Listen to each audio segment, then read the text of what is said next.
This is a Huddle Sports Network broadcast. You can find us on Roku TV, Amazon Fire TV, Facebook, and of course YouTube. Get all your NFL news here first.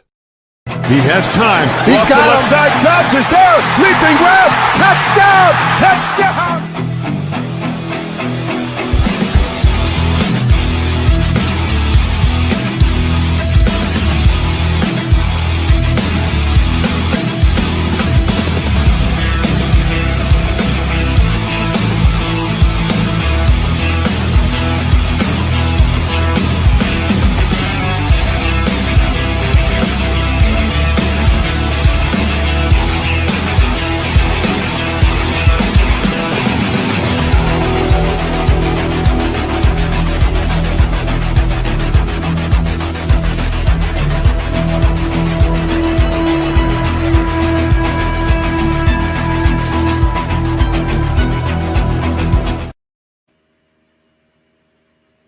Hey, good morning, and welcome to the Friday morning edition of Ken and Ken in the Morning. So it's Friday. It's the new league year this week. We've had signings. We've had money spent. We've had trades. We still got some big free agents out there, though, Ken. Yeah. Hopefully we're going to see some movement with some of these aging receivers or something like that. Yeah, can you tell where my mind is on this one? And welcome, Broski has entered the chat. Good morning, Broski. Good morning, gentlemen. Happy Friday. Happy Friday. So, I mean, the Bears signed a wide receiver yesterday via Atlanta, via Washington. Small deal. I'm taking it. They didn't disclose the money. There's some smaller stuff yesterday. Oh, we already extended one of our acquisitions. I don't know if you guys saw that. The Bears did a 1-year extension on Jonah Jackson. I don't know how it's changing the cap, but they gave him an extra year. Free agents that are even good until they join. Until Green Bay signs them, right, John? Then they're the best players ever. It's not that these guys aren't good. It's just I think that in some of their cases, the money doesn't fit what GMs want to pay for a guy in their 30s, even though we're starting to see guys play a lot longer. And look at this is pretty, some of these guys have stayed pretty healthy in their career. Good morning, Nicholas. Good morning, Nick. So, and don't forget, by the way, guys, if you're on X at 11:15, so about 15 minutes after we go off air, the NARM space will be on X that Nick was posting. So go check that out after the show. I want to say these guys are all they're not good. Yeah, they're a little bit older, but they're still good. We're seeing production out of guys in their early to mid 30s still. I think it's just a money thing. Like, these guys still want the bag, but they're not going to get the bag. Yeah, I had just seen about Cooper Kupp wanting $15 million a year. With his age, it's kind of hard to turn it down completely because you know the production that he's had, but you also know the injury history that he's had. But I mean, he was still okay. If last year his contract had been $15 million for the Rams, would you have said it was worth it?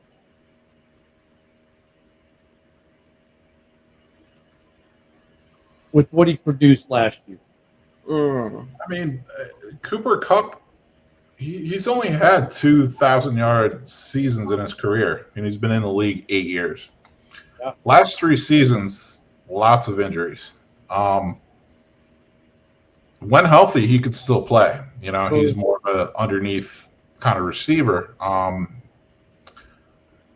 It's tough, man. I don't think he would hurt a team, but like you said, you really have to be careful how much you're willing to spend. If he's signing a 2-year, $24 million deal, or if he's asking for a 2-year, $40 million deal, that's it's a big difference. I guess the hard thing with Cooper Kupp is this. Kupp gets big plays. That's the thing. Kupp is a big play kind of guy. Like on second down, a regular run-of-the-mill play, yeah, not his bag probably, but when there needs to be a big play, who does Stafford go to? More times than not, and who hauled it in? And that's the thing with like Kupp. It's like Puka's your everyday guy, but catches the ball everywhere. Oh, we need a big play? Find Kupp. And that's the rub, right? I mean, yeah, and that's part of the problem with him anymore. He's really not a vertical threat. So, he's kind of almost like another Puka anymore, which the Rams don't need two of them. So, Cooper Kupp, as you get older, you have to change your game as well, and I think that's what he's kind of going through right now. That being said, like I said, I still think he can contribute. Like, he has a couple years left. He can definitely do some good for an NFL team. I wouldn't expect him to be, the 2021, 1,900-yard receiving, 16 touchdown Cooper Kupp. He's going to be more of like the 600 to 800 yards and 4 or 5 touchdowns and 60 reception Cooper Kupp. yeah, I mean, in the draft. Yeah, good morning, Joe. The draft isn't exactly screaming wide receivers right now. John's comment here. Yeah, I see everyone's comment. I agree with them. That's why I did not want them to get Metcalf. Metcalf would have been too perfect for the Packers. But every team is looking for that guy who can stretch the field right now, right? I think that's true of most teams in the league right now. It's weird because most teams in the league right now are looking for two things this year: a wide receiver that can stretch the field and offensive line support. It's funny how this line is it's kind of cyclic. Everyone's kind of looking for that, right? Even the Bears in a way. I think they can stretch the field between DJ and Rome, but do we really have a burner? I don't know. I don't think most teams do. Well, there's not that many burners available. No. Tyreek Hill only comes along once in a while, man. Or guys similar to Tyreek, like true burners. Like the Chiefs have Xavier Worthy. A couple years ago, the Raiders had Henry Ruggs. Seahawks have MVS. Hey, we all can agree he's not the greatest receiver, but you got to admit he's got some wheels on him. He just has 2 left hands. Yeah, I don't know. He's fast, but I don't know if I consider him a burner. Well, here's the problem. The cornerback position. He's fast. Some of these guys who used to be burners as receivers said, you know what? I can make more money as a corner in this league being a burner. And that's what some guys have done. Good morning, Mike. The corners have gotten faster. So I think that's part of the problem is, look, as the league started, good morning, Brent. As the league started to shift and sign cornerbacks, like Revis really was a good start of this when you think about it. Revis was a fast dude. And he got paid. He got banged. It's needed. I don't have to be a fast. If I'm a fast guy, I don't have to be a wide receiver. I can be a corner now. And some kids just like to play defense more than offense, anyways. And now they could just play corner. It wasn't like a stigma anymore. And so some of these kids who typically would have become fast receivers became fast corners. So I think there's more of an even mix in this league of corners who are quick to receivers that are quick. Because that's where, they've been getting paid. Now that receivers are drawing this big, huge bank, right? I think maybe we might see a shift to that again. We'll take 4 or 5 years, maybe see it, but or a little bit longer. But there'll be a shift again where the burners will go to receiver because that's where the money will be. The only thing is the reaction time between we need some more fast receivers. Well, the reaction time is like 4 years, right? To take these kids coming up through high school to college to kind of correct that. And I think in a couple of years we'll see a bunch of linemen, right? Because that's a deficiency in the NFL right now. And look, kids go where the money is, and where's the money? You know, when you're these young high school kids, when they're thinking about what position they want to play, right, as they're coming into high school football and whatnot, when it starts to count, they're idolizing where the money is at. They're not idolizing the offensive lineman that no one's ever heard of that makes them, that's making the league minimum. They're idolizing the guys who are making $30 million a year and their names are headlines, and that's who they want to, that's who they want to be. So I think, we see with the receivers making all the money for a while, the running backs, for example, running backs are making all this money. These kids all want to be running back. Also, we got a truckload of really good running backs. We don't have to spend the money on running backs anymore like we used to, right? Then there's a drop-off in running backs that are good in the draft, and that's a reaction to it. Does that make sense?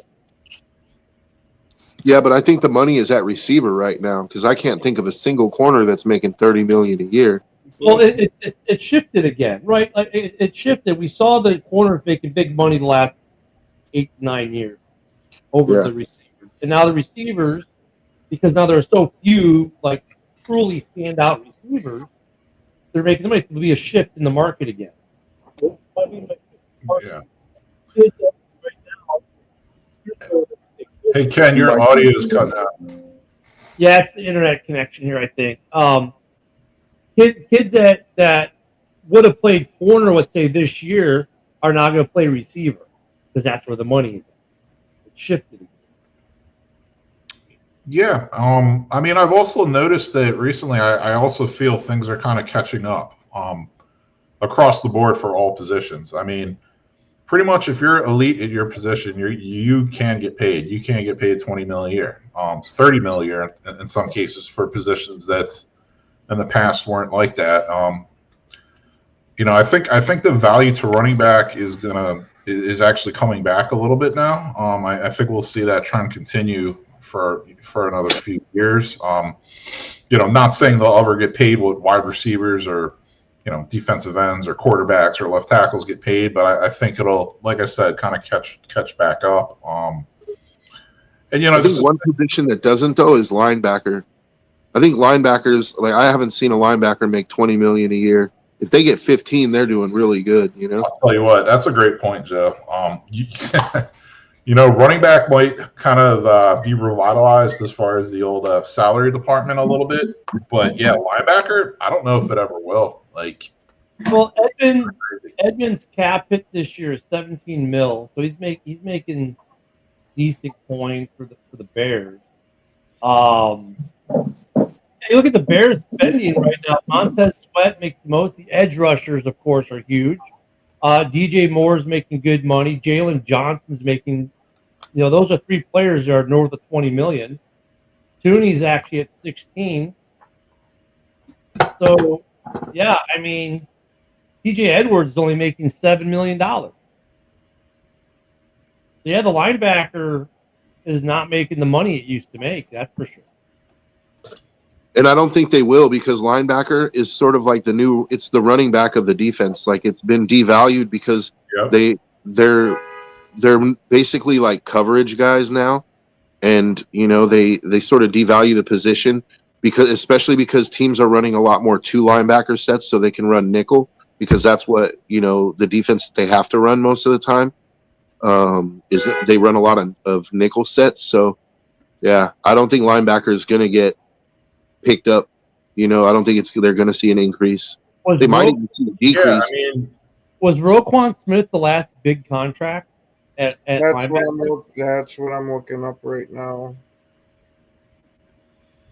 I think Roquan was the last big contract at 20 and Foles avoided that. He saw the writing on the wall. Now, look, I think it was just like, 5-6 years ago, running backs were making more than receivers. That's going to happen again. It'll happen again because I think what the receiver market will do, the same thing the running back market will do, especially as you sign more of these receivers to big contracts and they bust out. Or not bust out and have great years. I mean, bust out as in become bust. Like you start paying these receivers $40 million, and they're definitely not worth $40 million.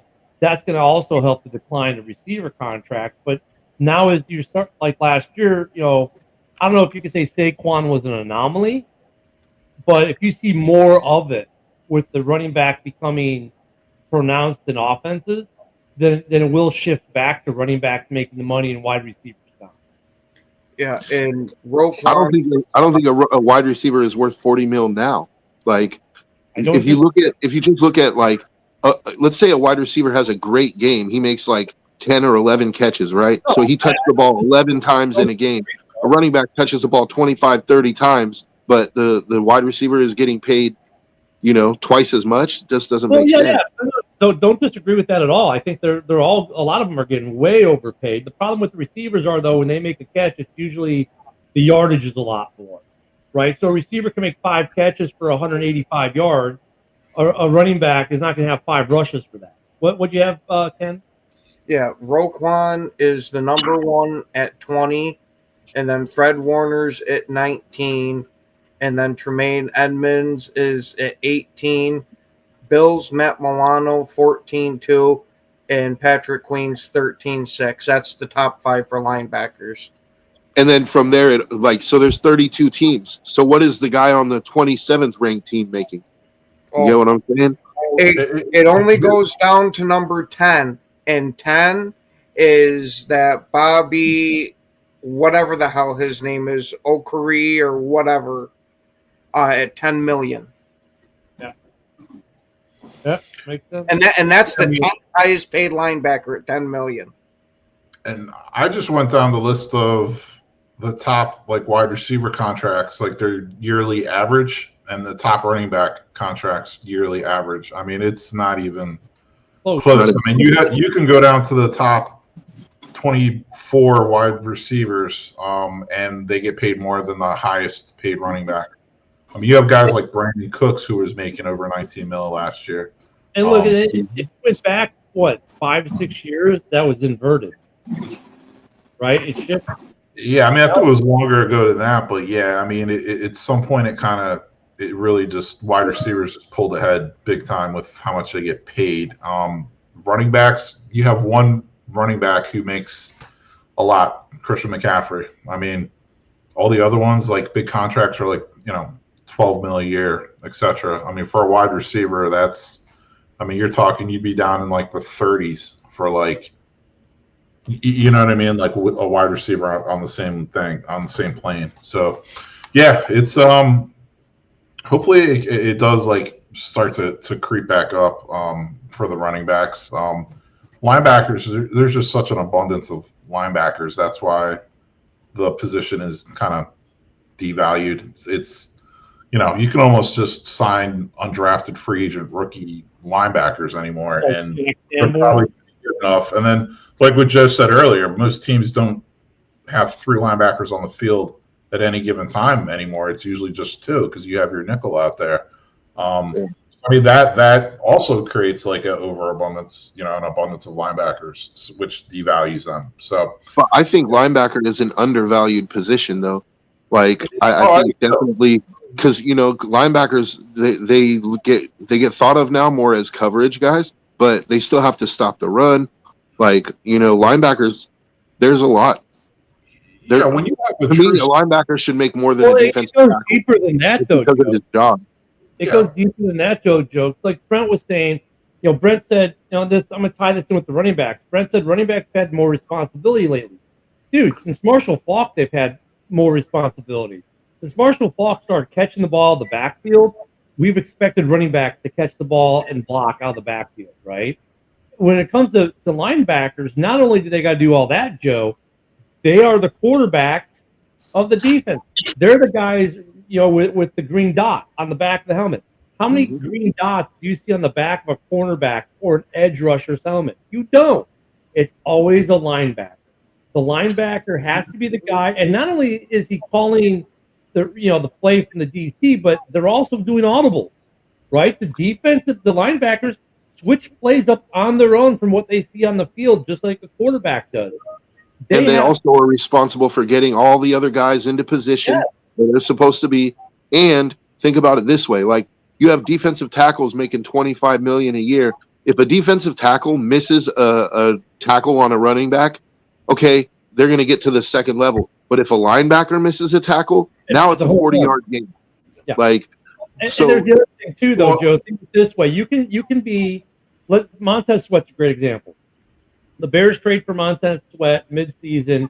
He comes in, doesn't miss a beat, doesn't have to worry about the playbook. What's his job? Just run at the quarterback.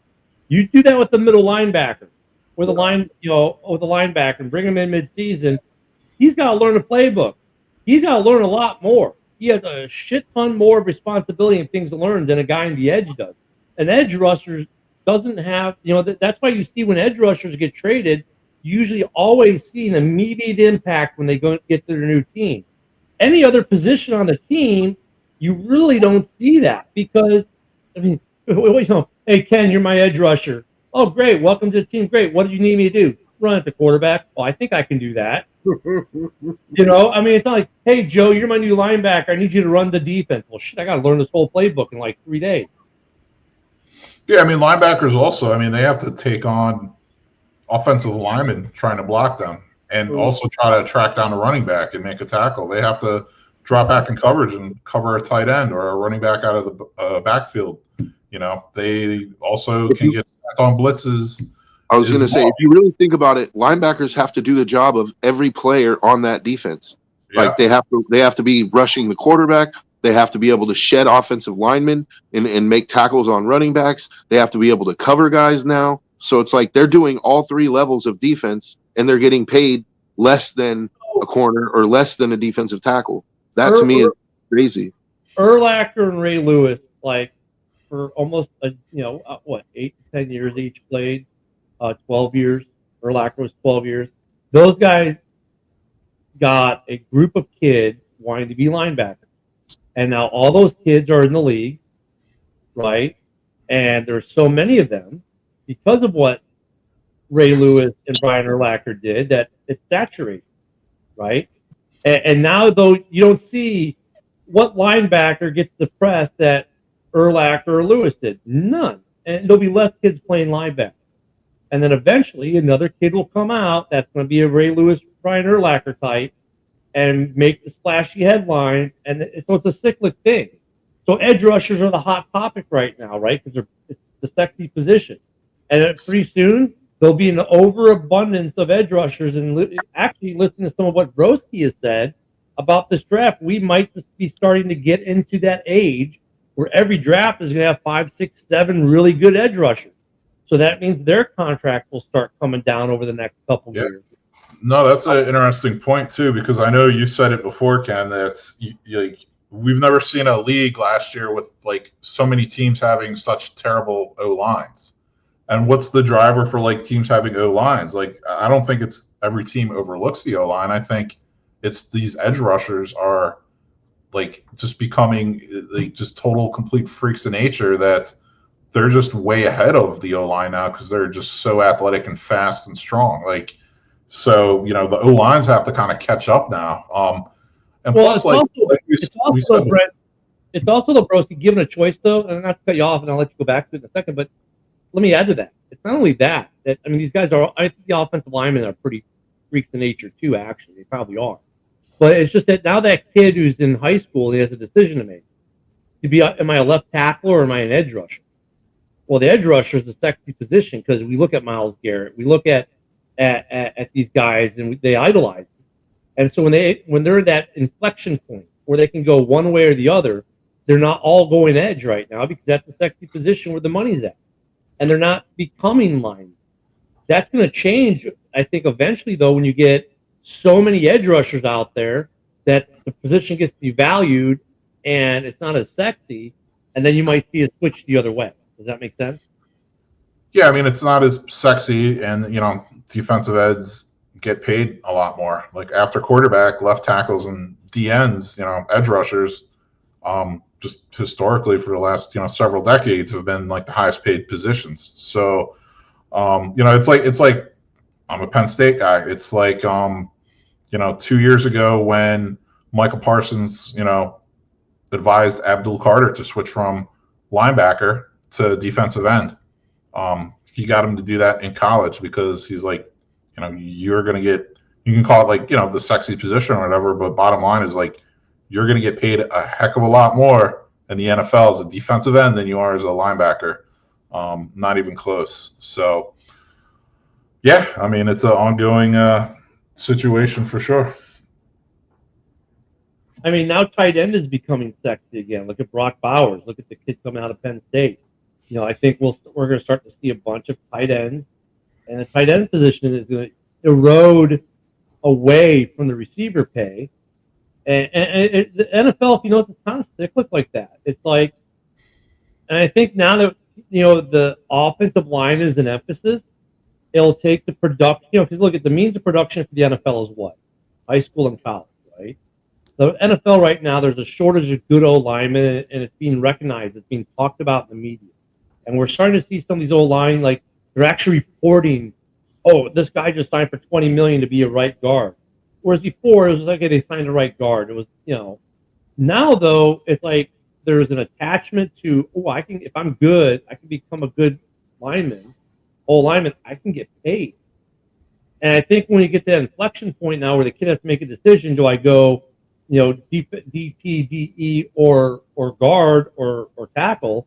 They're going to start to choose guard and tackle because it's a need being talked about because it's not a flooded market. It's a very light market compared to the other side where DT and edge, like you said, Bros, there are tons of good ones coming out in the draft this year.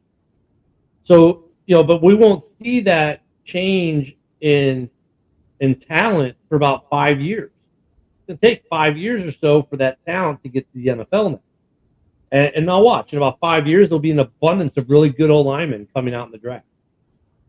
And that's a good thing. Yeah, I mean, it does seem like lately it's harder to find a true left tackle coming out in the draft that you know is just going to be a surefire stud left tackle in the NFL.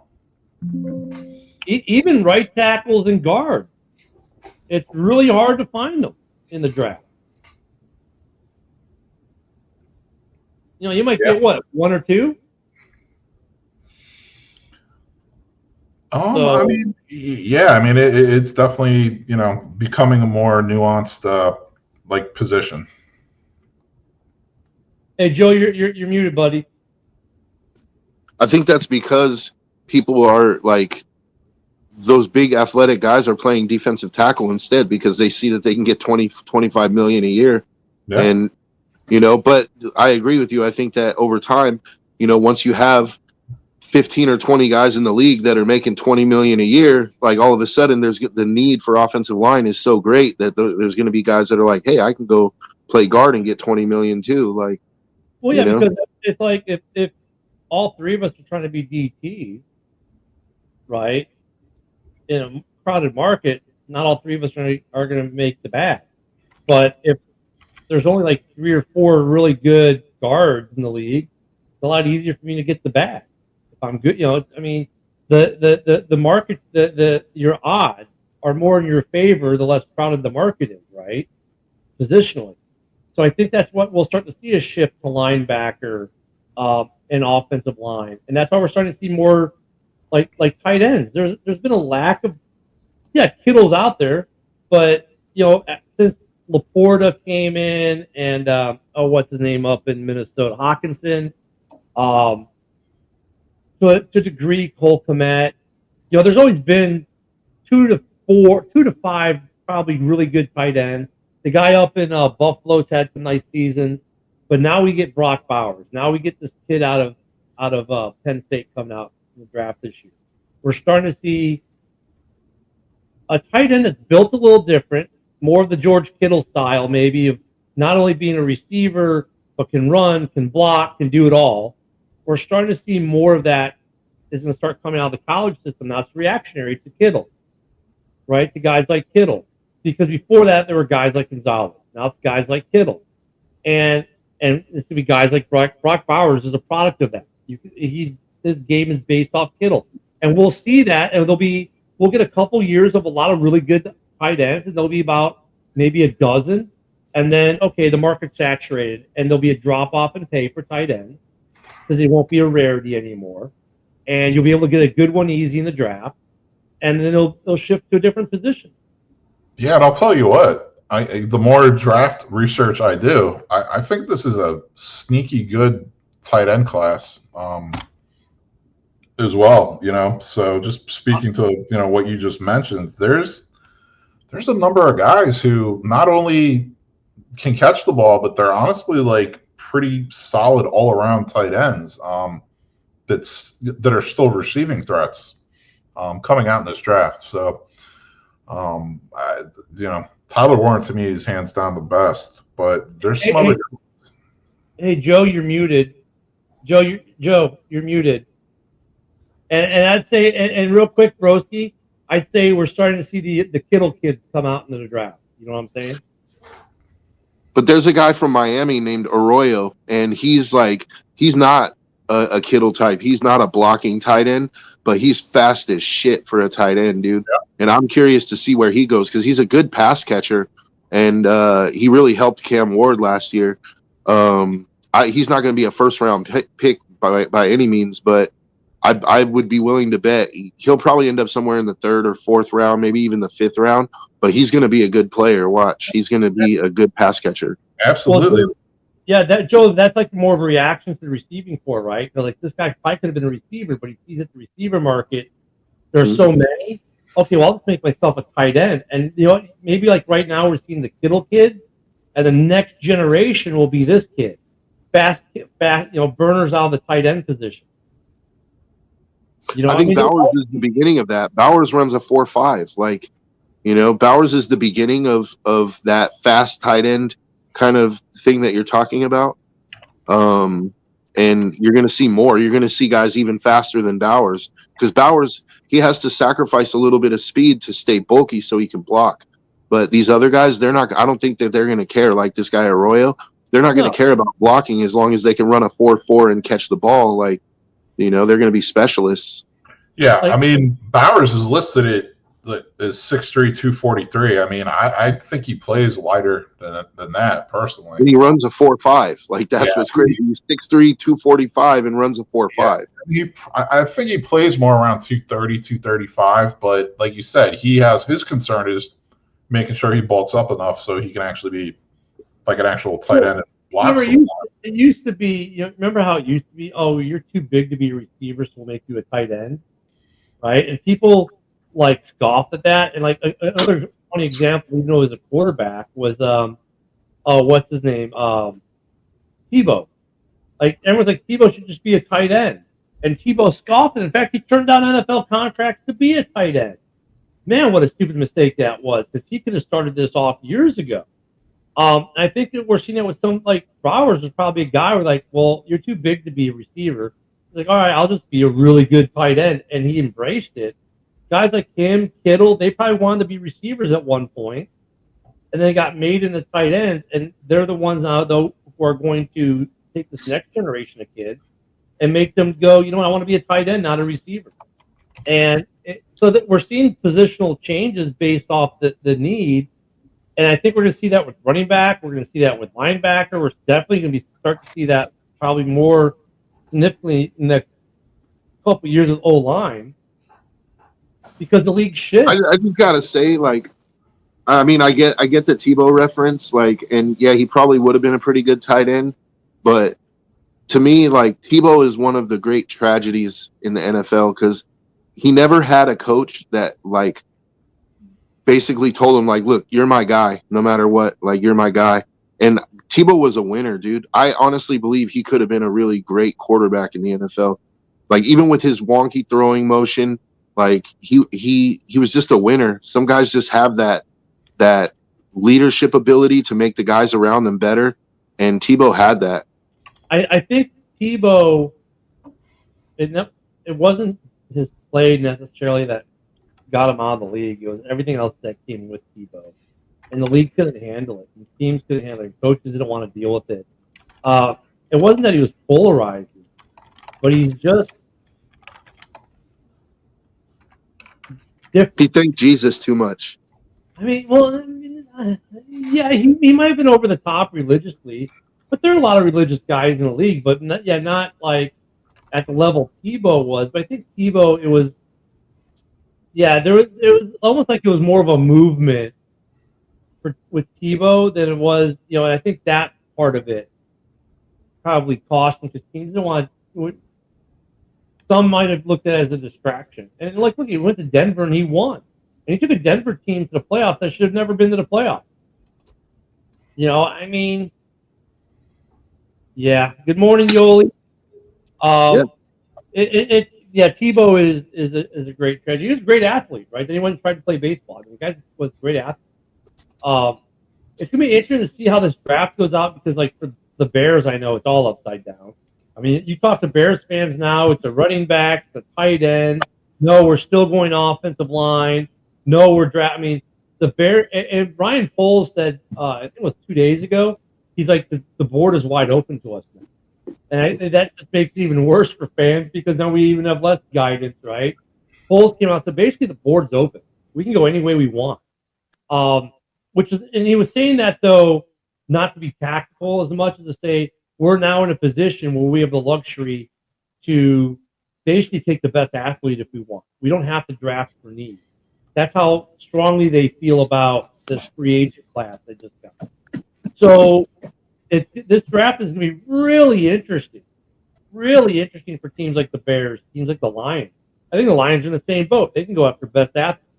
Green Bay kind of has a need, but they won't draft a receiver in the first round. They can go best athlete almost too. There are a few teams that can do that right. And when Poles said that, it piqued my interest. But now for Bears fans, the argument's going to be, we need the kid from Boise State. No, we need a tight end from Penn State. No, we still need to get a left tackle. It's going to be really interesting draft. I mean, whichever way the Bears go right there, they need to draft a stud. Like, whatever position, they need to be like, all pro potential, whatever position it is. Yeah. I mean, so you're 10th in the draft. I mean, if you're you the just Bears, have to find whatever never position it is. You just have to make sure that guy is going to be a stud. Like, even if it's like, so you have a left tackle on the board, like there's Banks, right? Like you have to, that's the Bears issue that they're going to have to deal with is like, we have Banks on the board, but we have like, let's say Genty's on the board or, it's like, which one is more guaranteed to be a stud, like that's going to be their biggest issue is like, because there are no guarantees. Like, we've seen plenty of guys who look like they're going to be all pros and they come in the league and they're out in 5 years. And then we've seen guys who, nobody really heralds like Tom Brady and they end up becoming the GOAT. So, and what if the Bears draft like a safety at 10? Well, he better be a freaking all-pro safety. Like, what if they throw a complete curveball and draft a position that really nobody's expecting, like another wide receiver? Like that guy better be a Pro Bowler. There's not the high-end talents like there was last year at wide receiver. Like there's no Marvin Harrison Jr., no Neighbors, Brian Thomas Rome. But there's some guys there's a lot of guys I'm going through this wide receiver class. I mean, they're going to be able to contribute right away as rookies. Could you imagine if the Bears took the first receiver off the board at 10? I mean, you're looking at 2 top 10 pick receivers and DJ.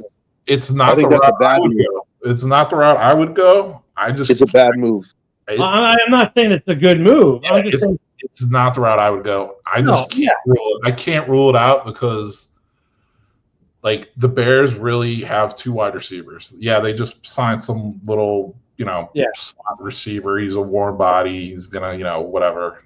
He's not the answer to anything. You know what I mean for the future. So essentially, you got 2 receivers. I mean, Moore. He's already been on the team. This is going to be his 3rd year now. Third year. And they really don't have anything after those 2. So it's like, would it be completely insane if you broke it down if they did draft a wide receiver there? I mean, if you look at it that way, though, now you've got your wide receiving room locked up for 4 full seasons. Yeah, but the thing is Ted McMillan is widely considered the best receiver in this draft, and there are serious question marks about his game.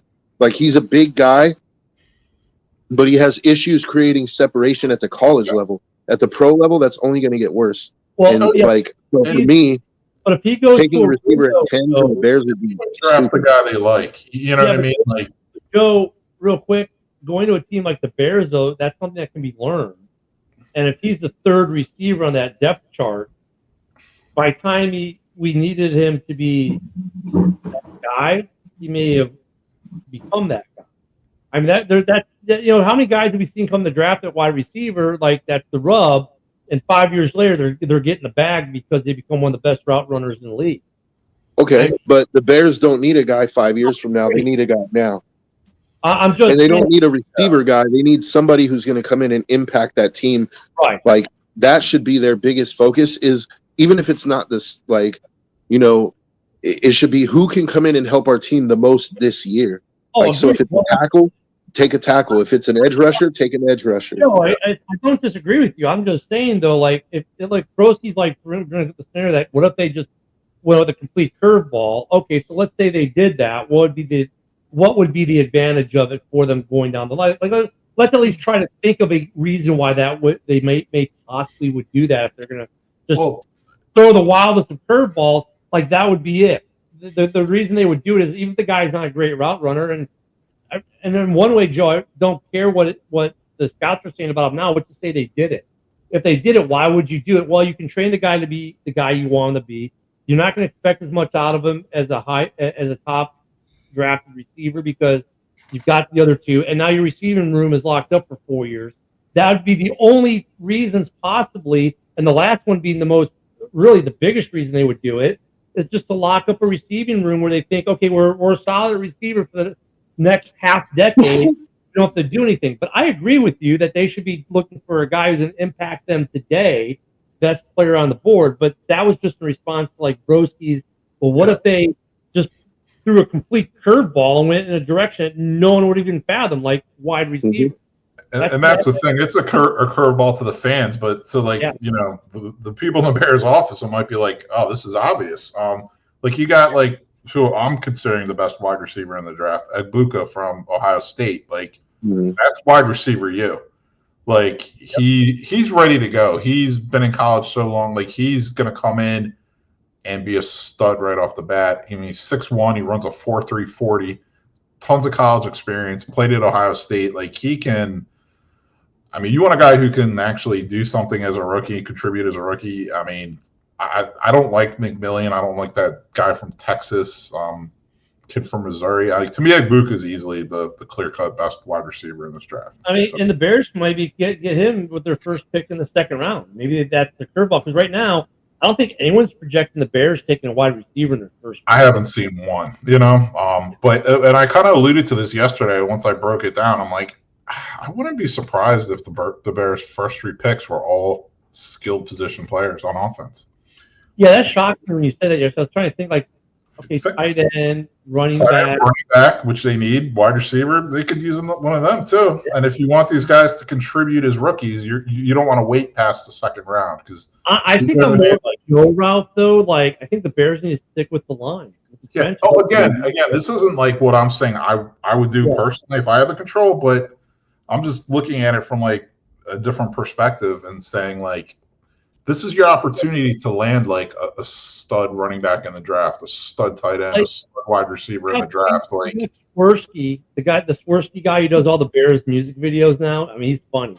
He did a song 2 days ago how holes fix both sides of the line. Like, well, yeah, he did, but you still don't have any depth on that. I totally agree. Personally, I would back up, and I've said this before. If I was doing it, I would back up the O line. I'd back up the D line. I would draft a stud guard. I would draft a stud defensive end. I would draft a stud D tackle. I'm telling you right now, 5th round pick smells like a center to me because who's the backup center? Why not bring a guy in who could, a young guy on a rookie contract who can develop behind. And who you don't expect to start right away. Exactly. Yeah. No, but I think the running back class is so deep that you could go 4th round or 3rd round on the running back. I would worry about other positions. Out of that, you have 4 picks in the first 70. 4 in the first 72. Yep. Yeah, I would make at least one of those an elite offensive lineman.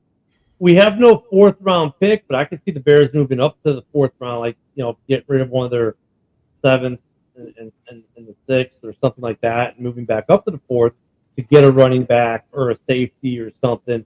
And I could see Foles doing that. I could see it because right now we have no 4th round picks. We got those first 4 and the first 73, and then we take the 4th off, and then we have a 5th, 2 6s, and then a 7th.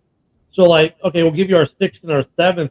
One of the 6th and the 7th, maybe get your 4th with someone, and they go in and they'll get the receiver or the running back. Yeah. I could see him. I don't think Foles likes to stick around for all 7 rounds. He likes to be done by the 5th or 6th round. 5th round, maybe 6th, and they like to be done. If you notice the way they did free agency, they did everything in the first day or two. Now they're pretty darn quiet. He likes to just get it done early and then just move on to his next pass. And I think when it comes to the draft, I think he's going to look for ways to get rid of these 6th and 7th round picks and get back up into the 4th, maybe 5th, and be done by the end of the 5th round. Yeah, it's funny that you mentioned that, Joe, about like picking up the running backs late. Like I do some mock drafts here and there, and I like intentionally have it set for no trades. So you just stay where you are and pick. Intentionally going into it knowing like I'm going to pick 2 running backs, but I'm going to pick them 5th or 7th round. The Bears have 1 5th and 2 7th round picks, and I'm drafting all O and D line with the first 4 picks essentially, and those drafts come out the best. Like the end results on those are just like the best ones I'm doing by far. I mean, you're picking up some starting caliber running backs in the 5th round. You're picking up a guy who can probably, if nothing else, be like a 3rd down back, or like have a role like in the rotation running back in the 7th round. Like, yeah, it's pretty amazing how it's been working out. So I mean, definitely if I were doing the draft, I'm still going O line and D line, and then scooping up some running backs late.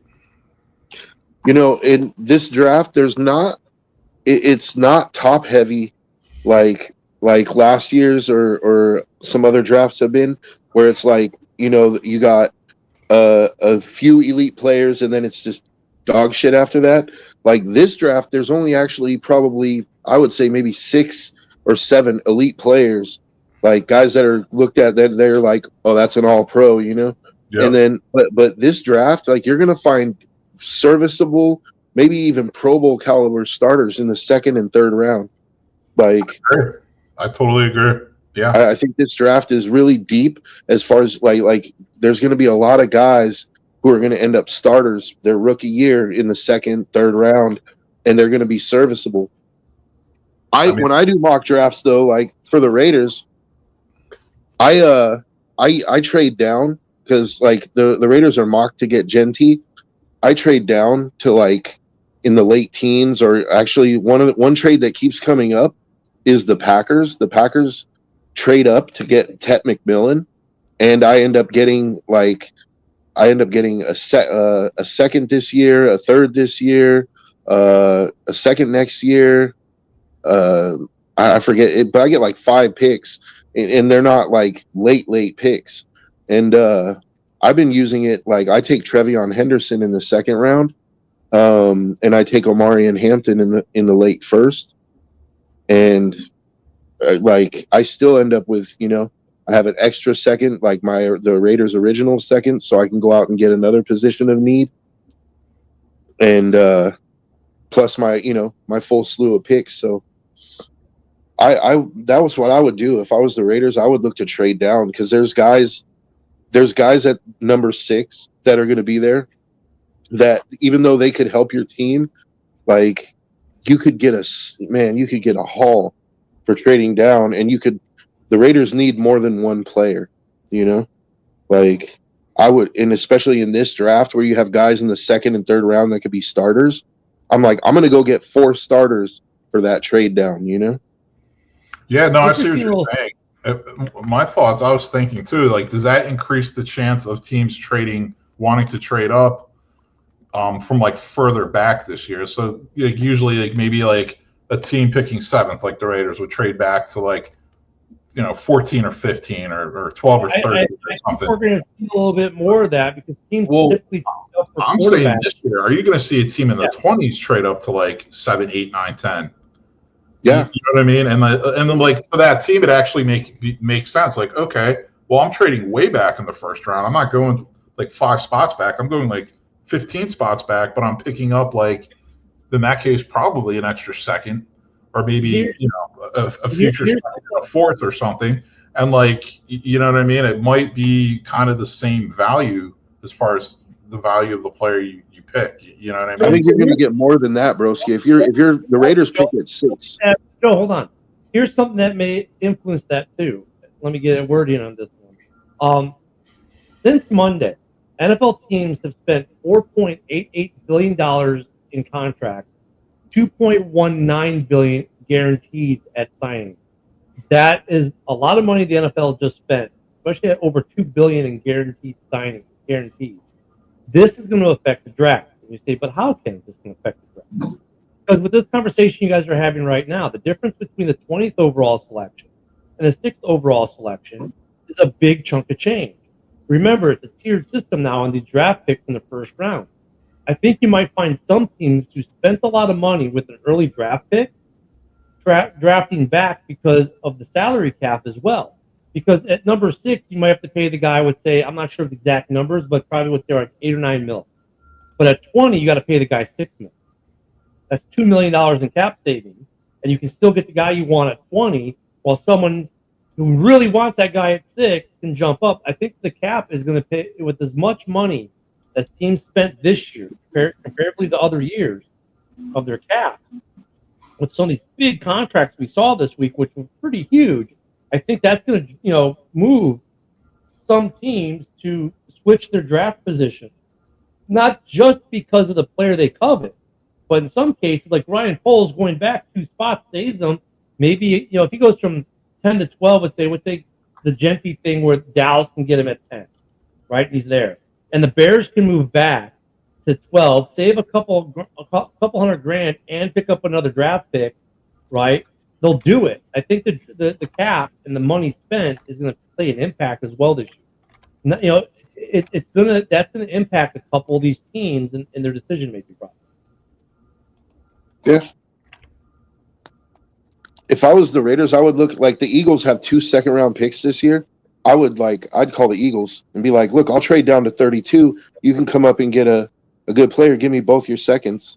Because I was going to tell Broski, I think if you're trading from 6 down into the late 20s or mid 20s, you're going to get more than just a second. Like if guys are coming up to the number 1 or the number 2 and they're paying 3 first-round picks, I was kind of being a little like just hypothetical, not really breaking it down too technical. But I see what you're saying. Like my point is like I think this will be like a draft where like a team in the top 10 would be more likely to trade back to like a spot in the 20s. Typically, if you're going in the top 10, even if you're like 15 back, going to the top 10, you're giving up at least the first rounder the next year usually. Like when the Bears went from what did we go from 15 to 11 when we drafted Fields, we gave up a first rounder. So really? Yeah, they gave up a first rounder in the deal to get Fields. So I don't know if it's still going to be at that price, but let's say to go from 12 to 10, I don't think they have to give. They're not going to give up a first rounder because there's only 2 picks, but they're definitely giving up a second rounder for sure. So for me, go ahead. So because remember it's the flip flop. So to get in the top 10, which is usually in most drafts, the top 10 is coveted. After that, it's kind of like, well, there are a lot of good players from 11 to 32, but for whatever reason, the 10 spot's usually been that cutoff. But I don't think going from 12 to 10 is going to cost like the Cowboys another first round pick in the next year. So from 15 to 10, yeah, you're going to give up a first round pick and a second round pick. You're going to do a swap this year and maybe a second or a third and a first next year. That's probably the price. Good to see you back, Ken. Yeah, fucking Spectrum Internet. But see, if I'm the Raiders, I'm not as worried about a first round pick next year. I want the seconds this year. That's why I said I want to call the Eagles. I want 2 seconds this year because this is a draft where you can get 2 starters in the second round for that trade down, right? And you still pick at the end of the first. Like that to me is where the money is at. And if you're the Eagles, and I'll give you another one that I expect to happen. If you're the Eagles, I don't think you mind. I think you would do that because look, the Eagles don't need the 2 second-round picks, but they could pick up a huge impact in the first round in a quest to repeat because for them the need isn't as deep. And yeah, I think they would. If you're a team like the Eagles, you would consider overpaying.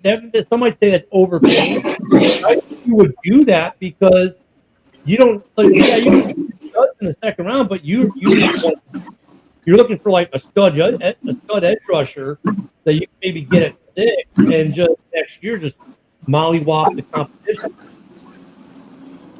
Yeah, that's second round. And you can get it for giving me 2 seconds this year and maybe a first next year or a second next year. Like, who wouldn't do that? But one team that I do expect to make a trade up like we're talking about, and I don't think anybody's really talking about it, I think Kansas City is going to give whatever it takes to get up to get a left tackle. Even though they just signed a dude, like they overpaid for a guy who's not really good. And like, I think they're going to look to get either, if not a tackle, at least an offensive lineman. But I think a left tackle. And they lost their guard. They need a guard now. I think I think Kansas City's going to trade up in the first round, and they're going to try to get either Banks or there's one other guy who's like a first round prospect. I think is it Campbell? Yep, I think that's the guy from LSU. But yeah, second and third rounds this year are looking juicy for the draft talent.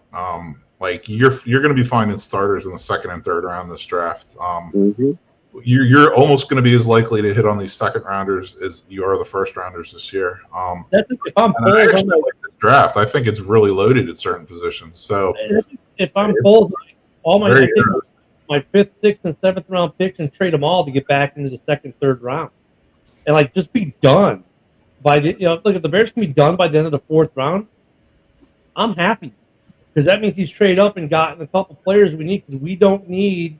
Like the 4 picks we've got between 5, 6, and 7, I think it's 4 or 5 picks we have. Like that's not going to help the Bears. Take that capital, trade up, get back to the second, third round, and get maybe 2 guys that way instead of 4 or 5 guys at the back, and then just be done. And A, I think that fits Ryan Poles' style, but B, I think it fits the needs of the team better. Yeah, it's going to be fun to see how it plays out. And if you're the Packers and draft a wide receiver, Aaron Rodgers will curse you forever if you take a receiver in the first round. Just think. Well, that's what he gets for thinking about going to the Vikings. I saw that the Vikings are still talking to him. Like it was funny. I saw 2 articles back to back in like about 30 seconds. But the one article was JJ to be the starter. The next article is Vikings still talking to Rodgers. I don't know why the Packers don't go get Stephon Diggs, man. He's a good 1-year option. He's a good 1-year option for you, dude. We're out of time, so that's a really good topic for tonight on the Packer. Was it the Packer Backer Boys? Tonight at 7 p.m. Central, 8 on the East. Don't forget Sunday we should be on, unlike Wednesday, for Hallis Hall Report. Sorry, I got caught up. We'll be on 11 a.m. Central for Hallis Hall. We'll have the Red Zone Rant at 10 a.m. Central and open mic night tomorrow as well at 7 Central. Yep. 7 Central tomorrow. Everyone have a phenomenal weekend. Hope the weather is getting better your way. And those of you who have had those springtime flus and colds, hope those are going away. But have a great weekend. We'll see you all tomorrow. Thank you, Joe. Thank you, Broski, for being on. And thank you, everyone, for watching and commenting. We'll see you all later. Have a great weekend, everyone. You too. This is a Huddle Sports Network broadcast. You can find us on Roku TV, Amazon Fire Stick TV, Facebook, and YouTube. Get all your sports news here first. The daily podcasts are Ken and Ken in the Morning, Lions Talk with Smoking Jeremy B, Wrestling Roundup, The Big Football Show, and more, Shield TV, Lions Villain Report, and Red Zone Rant. The afternoon podcasts are Valhalla, Grosef Sports, WCFL Dolphins Talk, The Cheap Seats, The Bodkin Show, Spirit of Detroit Podcast, and MMENs. The nightly podcasts are Palace Hall Report, Frozen Tundra Network, Skull Gang 365, The Huddle Sports Network Open Mic, First and 10 with Foz, Main Event Football Show, Prime Sports World, The Man Cave, Prim and Proper Sports.